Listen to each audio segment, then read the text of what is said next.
Hello, everybody, and welcome to whoops. Sorry about that. Hello, everybody, and welcome to Finding the Guardian of Your Soul. I'm Lisa Shield, love coach and online dating expert. I also teach my clients how to meet men in real life as well. But I do take some of the mystery out of online dating and show you that it can still be as successful today as it was in the early days. So I want to talk today about a topic that I think is always one that many women are curious about. Please feel free to comment if you have questions or thoughts about what I'm sharing. We've all been there, right? We've all gone on a wonderful date with a guy. We came home and we thought, oh my God, that was amazing. And maybe he even said, I'd love to see you again. I will reach out and set something up. And, the next day comes and goes and you don't hear from him. And then another day passes and another day passes and the wind starts to go out of your sails and you start to think like, what happened? I thought that we had this amazing date. Am I crazy? Like maybe I'm delusional. Were we sitting in the same restaurant for 3 hours? It makes no sense. This is very, very, very common. And so many of my clients will come back, come on a Q&A call in our emotionally naked dating program. And they will say, oh my God, I had the most amazing date, but it's been 3 days, 4 days. I haven't heard from him. And, I would think that a man who was really excited about seeing me again, he would reach out to me right away and want to set something up. That usually, by the way, is true, although nothing is written in stone. Things come up. Sometimes people want to sit with their feelings and just see if they want, they may be on the fence and they want to sit with their feelings and see if it's if this is someone they want to see again. But by and large, if a man really had a terrific date and he's looking forward to seeing you again, he would probably reach out to you within the first few days, probably even after the first day. Now, sometimes what can happen is that there starts to be a little bit of a texting thread. And I really want you all to watch out for this. These are not the 5 points I'm going to dive into, but this is really a trap. And I want you to be very, very, very careful of falling into this. Sometimes after a date, let's just say a guy is busy or he has some things coming up at work or whatever with his kids, and he needs to focus on those things. And then in between, there is some texting. If the texting is too boring and too dry and it's too matter of fact, the guy could very well lose interest right there, no matter how great the date was.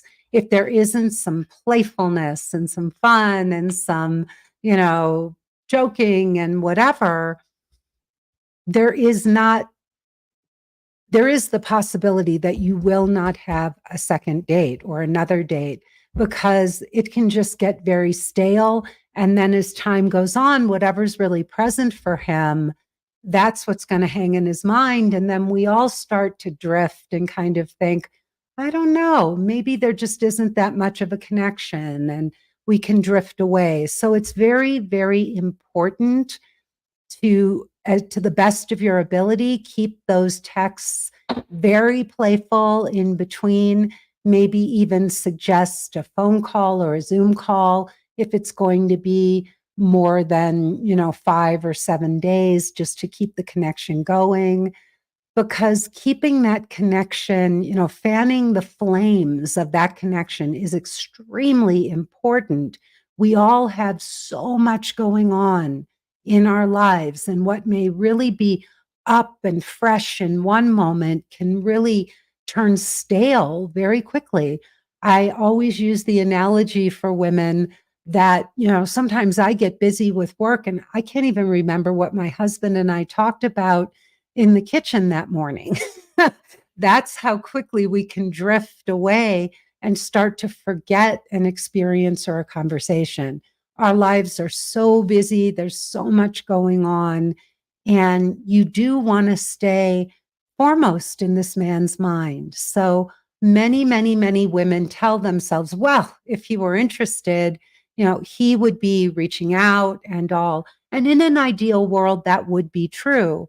But it doesn't always mean that a man doesn't want to see you again. Sometimes life gets very, very busy. And one thing I really want you all to put a frame around is that a lot of men know that women want, a guy who's really there and really on it. And if too much time goes by, often these men have gotten the cold shoulder if they've reached back out to a woman after a few, some days or a week or so when they should have reached out sooner. Then the woman is cold or she blasts him or she's not very nice. And so guys will often just think, well, I don't want to walk into, uh, you know, uh, uh, an angry situation, and they may just move on.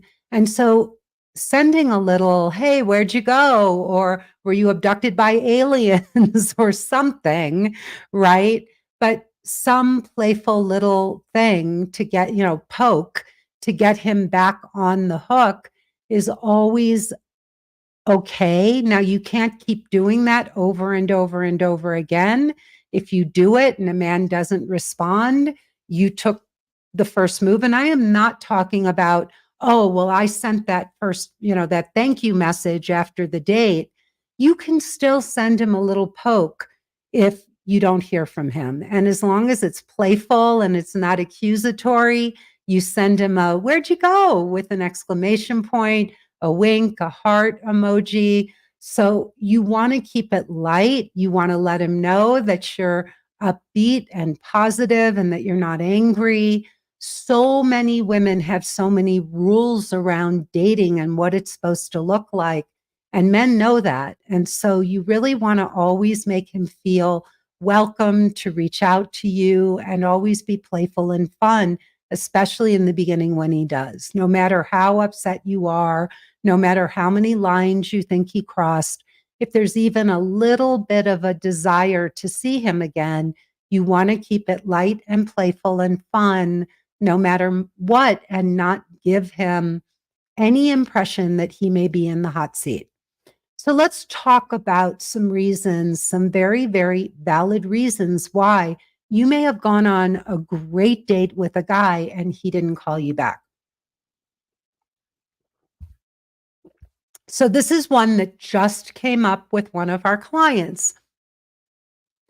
He may not have felt you were into him. This happens all the time. So many of our female clients will say, well, I didn't want to give him the impression that I liked him. I still don't know. I'm really on the fence. And they go on the date and they're very much up in their heads. And the conversation is great. There may even be some laughing and whatever, but he can't really tell if you liked him or not. And so a lot of men are afraid of rejection. We have this idea that a real man just goes for what he wants. But no, men have feelings just like you and me. And they may be concerned that they didn't get a very clear idea that whether or not you really liked them. And so they may be hesitating to ask you out again because they can't tell. This woman who came on a Q&A call last week, she said, look, I had this great date with this guy, but I haven't heard from him. And I said, well, why don't you just send him a little text and say, where'd you go, with an emoji or a smiley face? And she did. And he wrote back and he said, I was debating about whether or not to reach back out to you because I wasn't sure that you wanted to go on another date.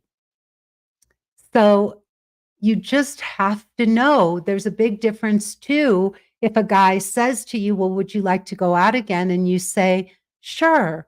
Or you say, yeah, I'd love to go out again. That would be wonderful.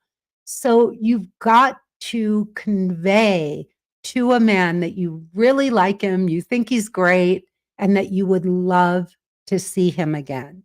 So, and it doesn't have to be, blatant, but you could say something like, I bet if you asked me out again, I would say yes.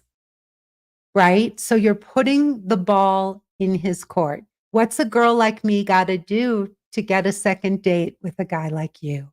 So you can put the ball in his court and let him know you would love to see him again. And he has to do the asking. So that's what you want to do. You don't want to put yourself in the position of asking him out. You want to put him in the position. You want to invite him to invite you out. If you don't hear back, you have your answer. He's not interested. And in that case, you can send a message and just say, I wanted to say thank you for a lovely evening. Clearly, we're not a match. If you ever have a change of heart, it would be wonderful to see you again. And if not, I wish you the best in your search. You always want to end things and you want to end them on a positive note. We had a client not too long ago who had a man ghost her. They dated for, I think, 4 months. And then he just ghosted. And she was meeting her cousin at a very fancy hotel restaurant and ran right into this guy at the restaurant. And he was dumbfounded. So, she held her own. She held her head up high because he was the one who ghosted. And it was actually quite cute because her cousin was an incredibly handsome man. So when he walked in, the guy didn't know her. This man didn't know if this was a boyfriend or a relative or a friend. And so she just put his arm through her cousin's arm and looked back and said, "Have a nice evening," and walked away. But you really want to keep things clean on your side if you can. And it also just feels really good to take the high road. So I always encourage my clients to do that, to close the loop, to not leave it open so that you know that he knows that you know that it's done. It's a good practice. The other thing, the next thing that may have happened is that he may not have felt chemistry with you. He may have been sitting on the date and enjoying the conversation and enjoying your company the same way he would with a colleague or a friend. And he may have been waiting for that moment where there would have been a spark, and it just never happened. And so when he went home after the date and he thought about it, there just wasn't that feeling of excitement and enthusiasm on his part to want to have another date. Often we women think that just because there's conversation and both parties are interested in conversing, that there's also chemistry and connection.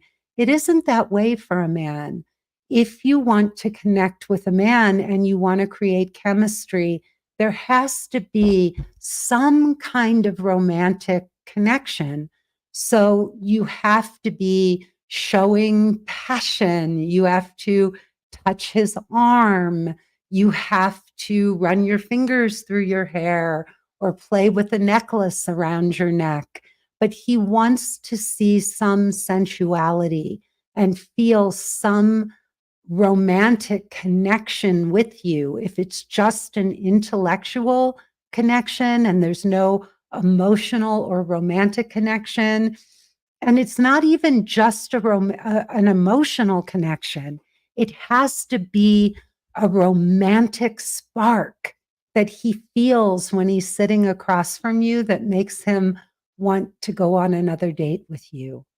So, a third reason a man may not call you back or ask you on another date is that he may realize that he's not ready for what you're looking for. Many women want to go on a first date and they want to talk about, well, what do you want? What are you looking for? Do you want a relationship? Are you looking for something long term? And many of you start asking those questions right out of the gate. Sometimes the men do too, because they also want to see where you're at. Are you rushing into something? Are you looking to just, cross meet a guy off your to-do list? Or are you taking your time? Are you thoughtful? Are you measured? So that conversation may come up on a first date even.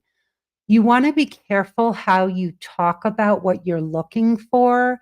You really don't want to sound like you're too emphatic and that it's all, this is the way it has to be, my way or the highway, and this is what I want, and you better be on the same page with me.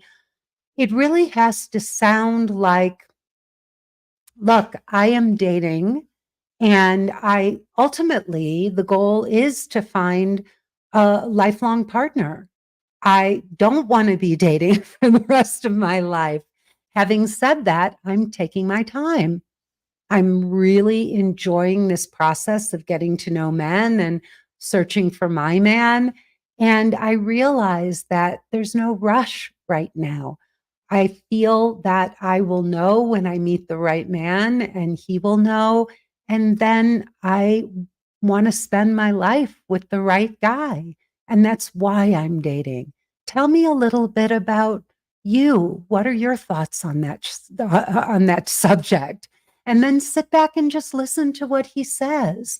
If a man feels your anxiety, if he feels you're rigid, if he feels you have an agenda, he may not ask you out again because he may feel that you are going at a pace and that you have a plan that doesn't align with his. So he may be doing you a favor by not calling you back.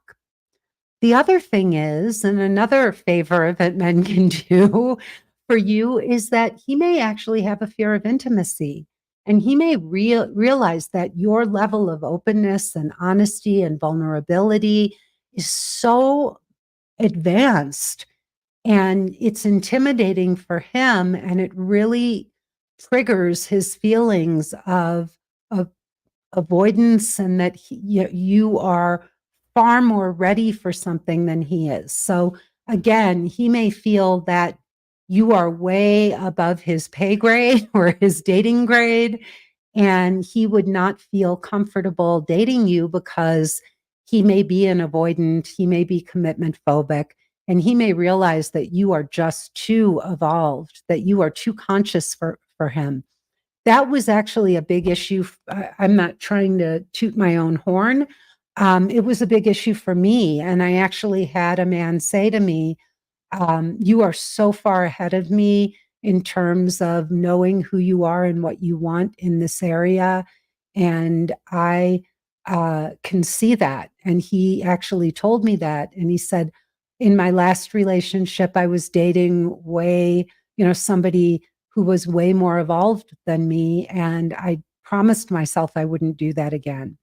So he was very honest, but he knew that he was not ready to have the level of intimacy and openness and connection that I was ready for. Another big one is that you may not have enough in common. You may be two really, really, really great people, right? You could be awesome, both of you, but maybe he just felt like you didn't have enough in common. He loves to hike and, go camping and do kind of rugged sporting types of things. And you may be a five-star hotel, first class, flyer, and it just wouldn't align for him, even though he enjoyed your company. There was a lot of great conversation and all, and maybe you were aligned on some key issues and some key things, but ultimately you just didn't share enough common goals and life goals and values for him to think that there was a future there. And then here's the last one, and maybe the hardest pill to swallow for many of us. He just may not be that into you. You may have really been into him. You may have thought it was great. And he may be a very, very, very polite man, but he may just not have been that into you. He may have felt that there was nothing there, that whatever you brought to the table just wasn't what he was looking for. And again, he would be doing you a favor by not pursuing anything. There are many, many, many people who just feel like, look, a first date or second date doesn't really mean that you owe each other anything. And you don't have to say, hey, I don't think we're a match. You can just move on. It's just a coffee, or it may have been a dinner. And a lot of people just feel like everybody's out dating a lot and they just move on to the next person. It's not necessarily polite in my book. I think that if you do go out with someone, it's a very mature and considerate thing to send a message and just say, look, I enjoyed our time. It was lovely meeting you. And I don't think I'm a match for you. I wish you the best. I think that that is a mature, kind, respectful thing to do. But we all, again, are busy. This is a different day and time than when I dated, when I did online dating 22, oh my gosh, almost 25 years ago now. So, people just, there's an overabundance of things going on, and you may not hear from somebody. That doesn't mean you can't send that message. And so very often when our women do send those messages, they get the nicest messages back from the men. And even though it wasn't a match, the women often feel happy because it just wasn't, they didn't feel like the man just disregarded them, right? They felt like it was a mature, polite, adult interaction. So these are some of the reasons why, even though you feel you had an excellent date with a man, he just might not call you back again. And there's nothing wrong with that. That's why you're dating, to find out if you have enough in common for somebody to want to go out again. And just as often, he may have been feeling it when you didn't. So this has to go both ways. A relationship is two people choosing each other, right? And so if one person wasn't feeling it, then it's not a match.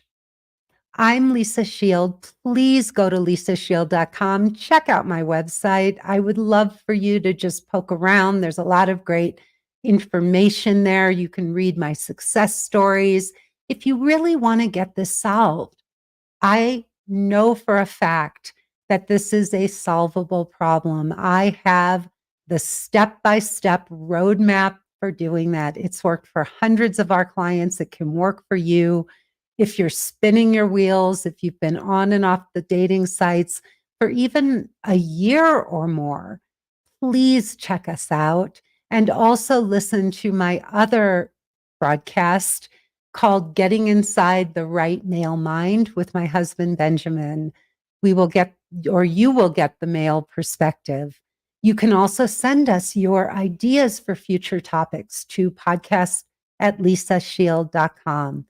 Again, if you're a single woman, you want to go to join Finding the Guardian of Your Soul. That is my Facebook group.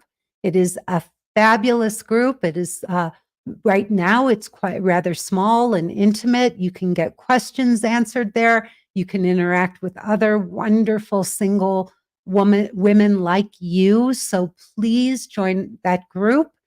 And I look forward to seeing you next time. Bye-bye, everybody. Have a wonderful day. And I hope you can take away even a few really insightful tips from this broadcast that can change your love life forever. Listening to this information isn't enough.